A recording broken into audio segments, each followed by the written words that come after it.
ನಮಸ್ಕಾರ ಫ್ರೆಂಡ್ಸ್, ಇವತ್ತಿನ ವಿಡಿಯೋ ಬಂದುಬಿಟ್ಟು ನಿನ್ನೆ ಎಲ್ಲ ಹುಡುಗ ಹುಡುಗಿ ಮಾತುಕತೆ ಆಗುತ್ತಲ್ವ.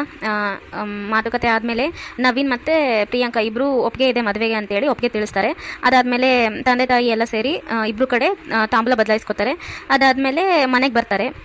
ಮನೆಗೆ ಬಂದಮೇಲೆ ಏನೇನಾಗುತ್ತೆ ಅಂತ ಇವತ್ತಿನ ವಿಡಿಯೋದಲ್ಲಿದೆ. ಹಾಗೆ ಬರಬೇಕಾದ್ರೆ ಕಾರಲ್ಲಿ ಎಲ್ಲರಿಗೂ ಪ್ಲೇಸ್ ಆಗಲ್ಲ, ಜಾಗ ಆಗಲ್ಲ ಅಂತೇಳಿ ಆನಂದ್ ಮತ್ತು ನವೀನ್ ಇಬ್ಬರೂ ಬೈಕಲ್ಲೇ ಬರ್ತಾ ಇರ್ತಾರೆ. ಅವರು ಬೈಕಲ್ಲಿ ಬರಬೇಕಾದ್ರೆ ಏನು ಮಾತಾಡ್ಕೋತಾರೆ ಅನ್ನೋದ್ರ ಬಗ್ಗೆ ಈಗ ತೋರಿಸ್ತೀನಿ. ಅಣ್ಣ, ನಿನ್ನ ಜೊತೆ ಸ್ವಲ್ಪ ಮಾತಾಡ್ಬೇಕಣ್ಣ. ಇಲ್ಲೇ ಎಲ್ಲಾದರೂ ಸ್ವಲ್ಪ ಸೈಡ್ಗೆ ಆಗ್ತೀಯಾ? ನನ್ನ ಹತ್ರ ಮಾತಾಡ್ಬೇಕಾ? ಮನೆಗೆ ಹೋದ್ಮೇಲೆ ಮಾತಾಡಿದ್ರೆ ಆಗುತ್ತಲ್ಲ. ಮನೆಗೆ ಹೋದ್ಮೇಲೆ ಮಾತಾಡೋಕ್ಕೆ ಚೆನ್ನಾಗಿರಲ್ಲಣ್ಣ. ಇಲ್ಲೇ ಮಾತಾಡಬೇಕು. ಸ್ವಲ್ಪ ಸೈಡ್ಗೆ ಹಾಕೋಣ.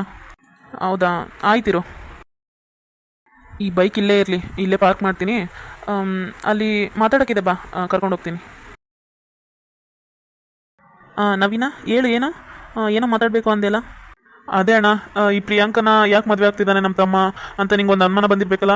ಅದನ್ನು ಕೇಳೋಕ್ಕಾಗದೆ ಒದ್ದಾಡ್ತಿದ್ಯಲ್ಲ, ಅದ್ರ ಬಗ್ಗೆನೇ ಮಾತಾಡೋಣ ಅಂತ ಇಲ್ಲಿ ಕರ್ಕೊಂಬಂದೆ.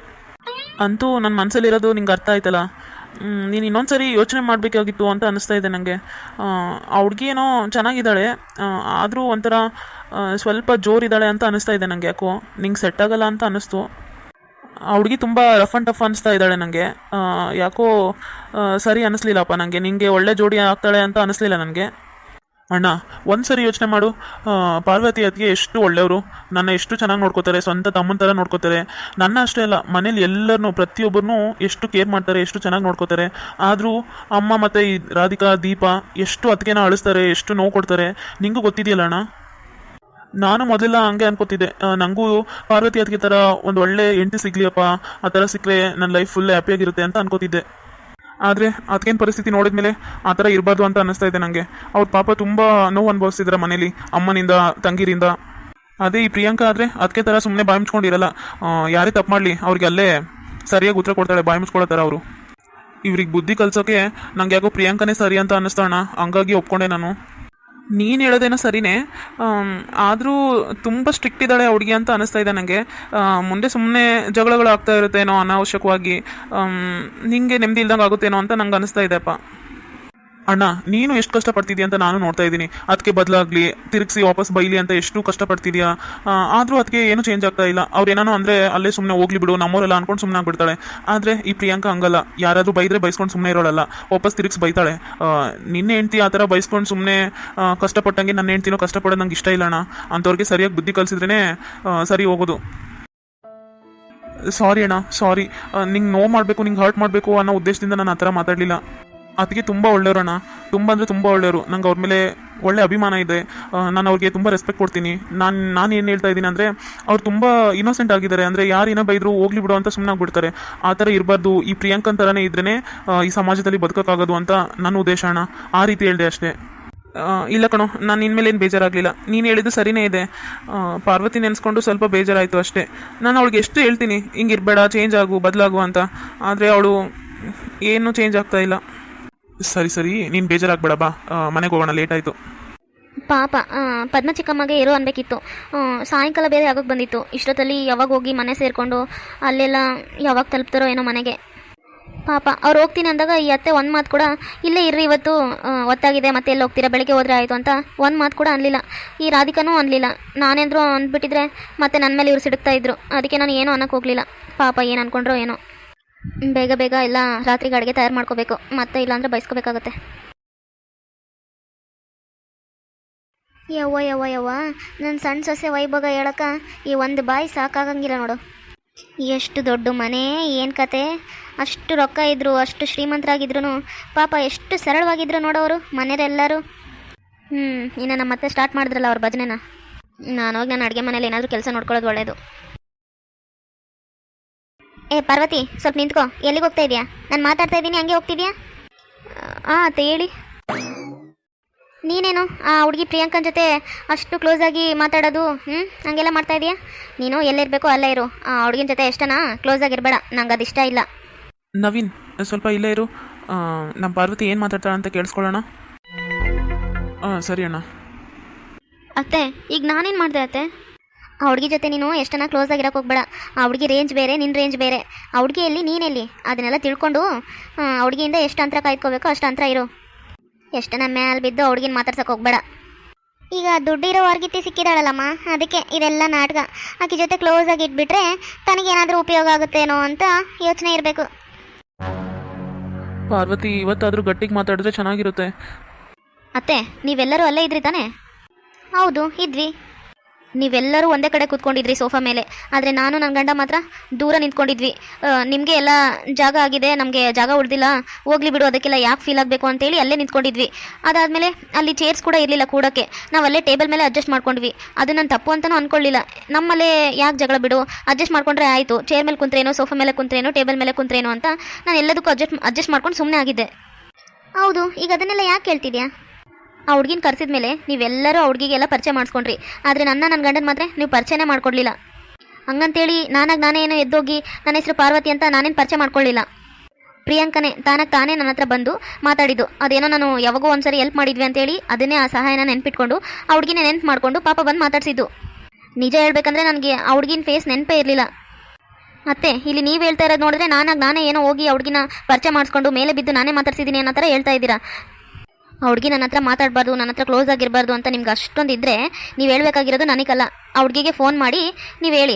ಹೆಂಗೋ ನವೀನ್ ಹತ್ರ ಫೋನ್ ನಂಬರ್ ಇರಬೇಕಲ್ಲ, ಮಾತಾಡಿದ ಮೇಲೆ ಫೋನ್ ನಂಬರ್ ಎಕ್ಸ್ಚೇಂಜ್ ಮಾಡ್ಕೊಂಡಿರ್ತಾರೆ. ಈಗ ನವೀನ್ ಬಂದಮೇಲೆ ಆ ಹುಡುಗಿ ನಂಬರ್ ಇಸ್ಕೊಂಡು ನೀವೇ ಫೋನ್ ಮಾಡಿ ಹೇಳಿ, ಈ ಥರ ನನ್ನ ಸೊಸೆ ಹತ್ರ ನೀನು ಕ್ಲೋಸ್ ಆಗಿರಬೇಡ, ನಂಗೆ ಇಷ್ಟ ಇಲ್ಲ ಅಂತ ನೀನೇ ಡೈರೆಕ್ಟಾಗಿ ಫೋನ್ ಮಾಡಿ ಹೇಳ್ಬೋದಲ್ಲ ಅತ್ತೆ. ಆ ಹುಡುಗಿ ಒಂದು ವೇಳೆ ಮಾತಾಡಿದ್ರೆ ಸನೇ ನೀನು ಮಾತಾಡೋಕೆ ಹೋಗ್ಬಾರ್ದು. ಆವಾಗ ಆ ಹುಡುಗಿನೇ ಸುಮ್ಮನಾಗ್ಬಿಡ್ತಾಳೆ. ನೀನು ಇನ್ನೊಂದು ಸ್ವಲ್ಪ ಮಾತಾಡಿಸ್ತಾಳೆ ಬಾ ಅಂತಂದೇಳಿ ಇನ್ನೂ ಜಾಸ್ತಿ ಕ್ಲೋಸ್ ಆಗೋಕೆ ಹೋದರೆ ಹಾಗೆ ಆಗೋದು. ಹೌದು, ಅದಕ್ಕೆ ಅವ್ರು ಮಾತಾಡ್ಸಿದ್ರೆ ನೀವು ಮಾತಾಡಬೇಡಿ ಅಷ್ಟೇ. ಈಗ ಅಮ್ಮಗೆ ಇಷ್ಟ ಇಲ್ಲ ಅಂದಮೇಲೆ ನೀವು ಯಾಕೆ ಮಾತಾಡೋಕೆ ಹೋಗ್ತೀರಾ ಹೇಳಿ? ಸಾರಿ ಅತ್ತೆ, ನನಗೆಲ್ಲ ಆ ಥರ ಇರೋಕ್ಕಾಗಲ್ಲ. ನಾನು ಯಾರಾದರೂ ಪ್ರೀತಿಯಿಂದ ಬಂದು ಮಾತಾಡ್ಸಿದ್ರೆ ನಾನು ಅವ್ರಿಗೆ ರೆಸ್ಪಾಂಡ್ ಆಗ್ತೀನಿ. ಆ ಥರ ನನಗೆ ಮಾತಾಡದೇ ಇರೋಷ್ಟು ಸೊಕ್ಕು ತೋರ್ಸೋಕ್ಕೆ ಬರೋಂಗಿಲ್ಲ. ನಂಗೆ ಆ ಥರ ಇರೋಕ್ಕೂ ಆಗೋದಿಲ್ಲ. ನಂಗೆ ಯಾರಾದರೂ ಪ್ರೀತಿ ತೋರಿಸಿ ಆರಾಮಾಗಿ ಮಾತಾಡ್ತಾ ಇದ್ದಾರೆ ನನ್ನ ಜೊತೆ ಫ್ರೀಯಾಗಿ ಅಂದರೆ ನಾನು ಮಾತಾಡ್ತೀನಿ ಅವ್ರ ಜೊತೆ. ಏನು ಹುಡುಗಿ ನೋಡ್ಕೊಂಬಂದಾಗಿಂದ ಏನು ನಿಂದು ನಾಲ್ಗೆ ಅಷ್ಟು ಉದ್ದಾಗ್ಬಿಟ್ಟತೆ? ಪರವಾಗಿಲ್ಲ, ನನ್ನ ಹೆಂಡತಿ ಇವತ್ತಾದರೂ ಇಷ್ಟೊಂದು ಮಾತಾಡಿದ್ಲಲ್ಲ. ಯಾವಾಗ ಬಂದ್ರಿ? ನೀರು ತೊಗೊಂಬರ್ಲಾ? ಬೇಡ ಅದಕ್ಕೆ. ನವೀನಣ್ಣ, ಅದಕ್ಕೆ ಅವ್ರ ಕಡೆ ಎಲ್ಲ ನನಗೆ ಮತ್ತು ದೀಪಾಗೆ ಅಷ್ಟೆಲ್ಲ ಕೊಡ್ತೀನಿ ಅಂತಿದ್ದಾರಲ್ಲ, ಮತ್ತು ನೀನೇನು ಕೊಡ್ತೀಯ ನಮಗೆ ತಂಗೀರಿಗೆ? ಅಂದರೆ ನೀನೇನಾದರೂ ಬಂಗಾರ ಮಾಡಿಸಿ ಹಾಕ್ತೀಯಾ ತಂಗೀರಿಗೆ ಅಂತ ಕೇಳ್ತಾ ಇದ್ದೀನಿ. ಅಲ್ಲ, ನಮ್ಮ ತಂಗಿ ಎಷ್ಟು ಆಸೆ ಬುರುಕಿದ್ದಾಳಂದರೆ ಇನ್ನು ಮದುವೆ ಇವತ್ತು ಮಾತಾಡ್ಕೊಂಬಂದಿದ್ವಿ, ಆವಾಗಲೇ ಏನು ಕೊಡ್ತೀಯ ಮದುವೆಗೆ ಅಂತ ಕೇಳ್ತಾ ಇದ್ದಾಳೆ. ಈಗ ಸದ್ಯ ಅವ್ರು ಕೊಡೋದ್ರಲ್ಲೇ ಅಡ್ಜಸ್ಟ್ ಮಾಡ್ಕೊ. ಅವರೇ ಬಂಗಾರ ಮಾಡಿಸಿ ಹಾಕ್ತೀನಿ ಅಂತಿದ್ದಾರಲ್ಲ, ಮತ್ತೇನು ಮಾಡ್ಸಾಕೋದು.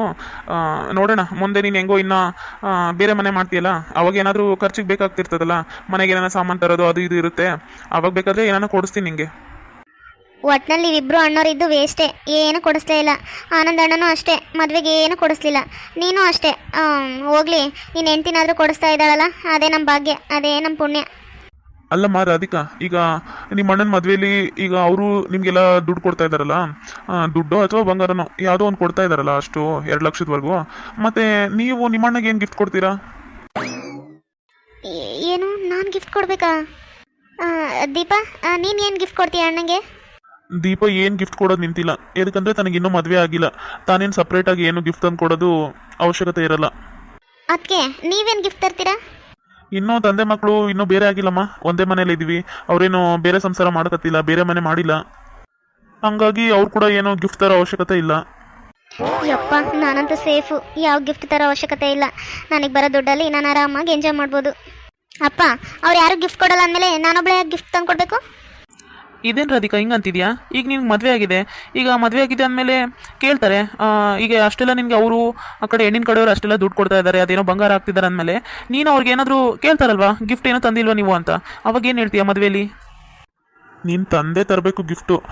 ನೋಡು, ನೀನು ಒಬ್ಬಳೇ ತರ್ತೀಯೋ ಅಥವಾ ನಿಮ್ಮ ಗಂಡ ನೀನು ಇಬ್ಬರು ಸೇರಿ ತರ್ತಿರೋ, ಅಥವಾ ನಿಮ್ಮ ಅತ್ತೆ ಎಲ್ಲ ನಿಮ್ಮದು ಫ್ಯಾಮಿಲಿ ಎಲ್ಲ ಸೇರಿ ತರ್ತಿರೋ, ನೋಡ್ರಿ ಏನು ತರ್ತಿರೋ ಅನ್ನೋದು ನಿಮಗೆ ಬಿಟ್ಟಿದ್ದು. ಒಟ್ಟಿನಲ್ಲಿ ತರಲೇಬೇಕು, ತಂದಿಲ್ಲ ಅಂದರೆ ನಿಮ್ಮದೇ ಅಲ್ಲ ಮರ್ಯಾದೆ ಹೋಗೋದು.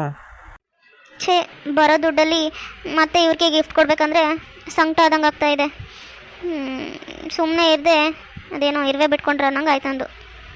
ಅಣ್ಣ, ಎಕ್ಸಾಮ್ಸ್ ಎಲ್ಲ ಹತ್ರ ಬರ್ತಿದ್ದಾವಲ್ಲ, ಸ್ವಲ್ಪ ಸೀರಿಯಸ್ ಆಗಿ ಓದ್ಕೋಬಾರ್ದಾ? ಬರೀ ಕ್ರಿಕೆಟ್ ಆಡೋಕ್ಕೆ ಅಲ್ಲಿ ಅಡ್ಡಾಡೋಕ್ಕೆಲ್ಲ ಹೋಗ್ತೀಯಲ್ಲ. ಈಗ ನೀನು ಮೊದಲಿನ ಥರ ಇದ್ದರೆ ನಡೆಯಲ್ಲ. ಈಗ ನಿನಗೆ ಹೆಂಡತಿ ಅಂತ ಇದ್ದಾಳೆ, ನೀನು ಅವಾಗಿನ ಥರ ಒಬ್ಬನೇ ಅಲ್ಲ. ಹೆಂಡತಿ ಜವಾಬ್ದಾರಿ, ಮನೆ ಜವಾಬ್ದಾರಿ, ಅದು ಇದು ಅಂತ ತುಂಬ ಇವಾಗಿಂದ ಖರ್ಚು ಅದು ಇದು ಬರ್ತಾ ಇರುತ್ತೆ.